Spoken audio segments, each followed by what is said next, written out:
there's a good chance that you're calculating your customer lifetime value wrong. Because at its core, the simplest version of customer lifetime value is just your monthly revenue per customer times the months a customer stays with your company. If you're a subscription business, people will tell you to use this formula instead, and that would be correct. But when you use that formula, this is what you're assuming. You're assuming this steady decay in customers every month to infinity. This formula assumes that there's this tiny bit of revenue even decades into the future.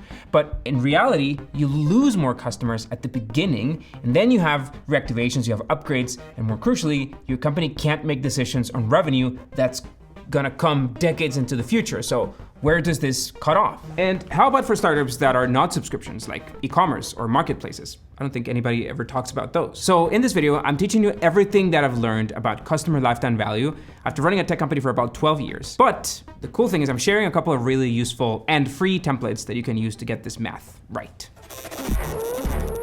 Let's start with the subscription business because this is generally easier and that's what we do at Slipe. Now the formula I showed you earlier is missing one key piece, which is your profit margin. Now this is your gross profit margin, which is different from your company's net margin.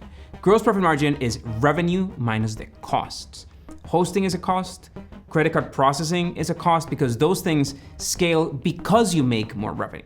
For example, your product team, your operations, your marketing, those things, they drive more revenue and you may choose to scale them because of that, but they don't scale because you made more revenue, if that makes sense. Now, in SaaS, because the product is software and software is generally very cheap to operate, the costs are usually gonna be a really small percentage. So that last bit of that formula often gets ignored and it's fine. But now that you know, don't skip accounting for that 80 to 85% margin. Now, a much bigger variable here is time, because money 10 years from now is not the same as money now. So there are a couple of ways to work around that. I'm gonna use the detailed CLTV calculator in this HubSpot for Startups template. I'm gonna link it below or put a QR code somewhere. And let's say that you have a subscription product that you bill at say $49 a month. Now this sheet operates on an annual basis. So that means that in a year, a customer will make, well, 12 purchases. Now we're gonna assume that there's an annual churn rate of 25%, which means that a fourth of our customers are not gonna renew or not gonna come back next year. So here's the profit margin input. We said that 85% is typical for a SaaS. Remember that this is just the hosting part, not the marketing costs. And then finally, the discount rate. Discount rate also takes into account inflation, honestly, and a bunch of other factors, but they're all trying to represent that money in the future, even if you're 100% sure that you're gonna receive that money, is worth less than money now.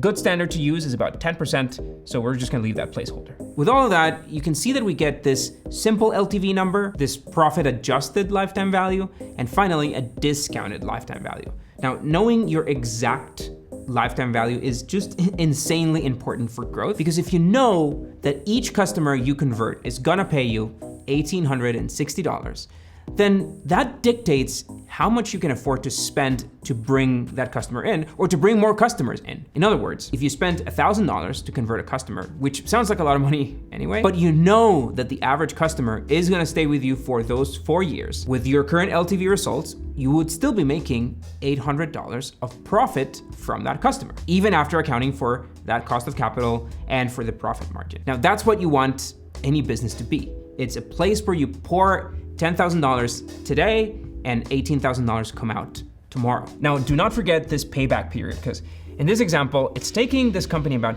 2 years to recoup the money that it paid to get these customers in.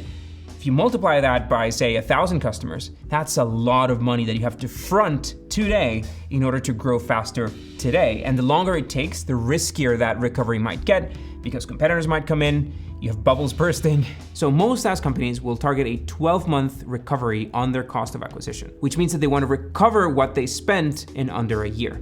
You also want your customer lifetime value to be at least 3 times higher than your acquisition cost. Again, just like this case where after 4 years, the value of the customer will be just around 3 times what the company paid to get him. Let me show you how to estimate these numbers for you.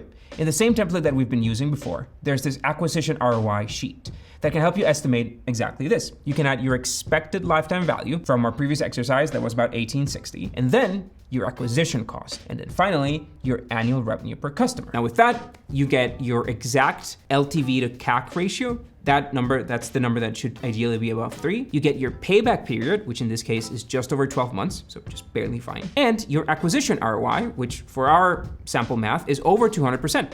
That's great. Now, my favorite part of this template is that it even gives you a note on whether your ratio and your payback periods are good or fair or poor based on those industry benchmarks that I mentioned earlier. Now, all these same principles apply in e-commerce or in a marketplace business, with the only caveat that customers aren't committed to buying from you.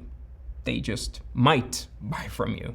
Okay, so let's adapt our assumptions to a typical e-commerce business. I'm gonna use $70 as an average transaction value. I'm just pulling that number out of my sleeve. Now for the average number of purchases, remember that we're looking at the average number of all customers, not just a very active one. I see a lot of customers, a lot of companies that we work with that add these really big numbers here, like assuming 4 purchases per customer. But remember, that might be a star customer, not the average customer. A lot of these guys are just gonna buy from you once. So a typical repeat purchase rate in e-commerce is between 15 to 30%.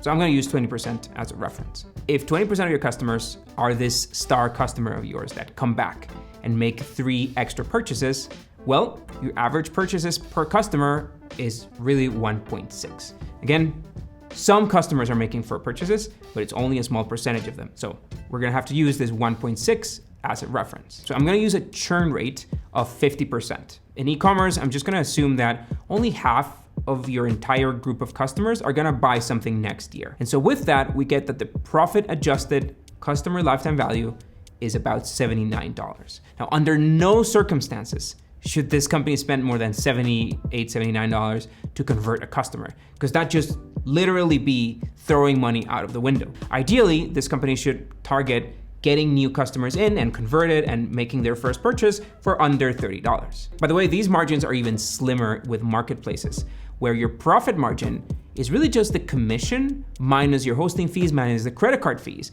and end up being maybe something around 10%. Now, while marketplace transactions tend to be bigger, or you might just get more purchases per customer because there's a marketplace of stuff they can buy, what really makes or breaks the business here is their ability to stay under that profit adjusted customer lifetime value. Last but not least, I built a template that lets you estimate your SaaS lifetime value more accurately, ignoring that infinity formula that I mentioned earlier and coming up with a more realistic set of inputs. Now here you can input the monthly churn rate for the first 3 months versus the rest of the customer's lifetime.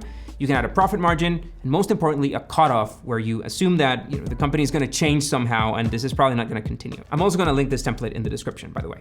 So this one, along with the customer lifetime value calculator, these 2 templates should give you all the tools that you need. I work with the team at HubSpot for Startups to make some tweaks to their template to adapt to what startup founders usually need, and they also pitched into the production of this video. Now, there's one last detail that I forgot to talk about, and that's negative churn. It's like retention nirvana. Check out our video on SaaS metrics for more details on that. Catch you in the next one.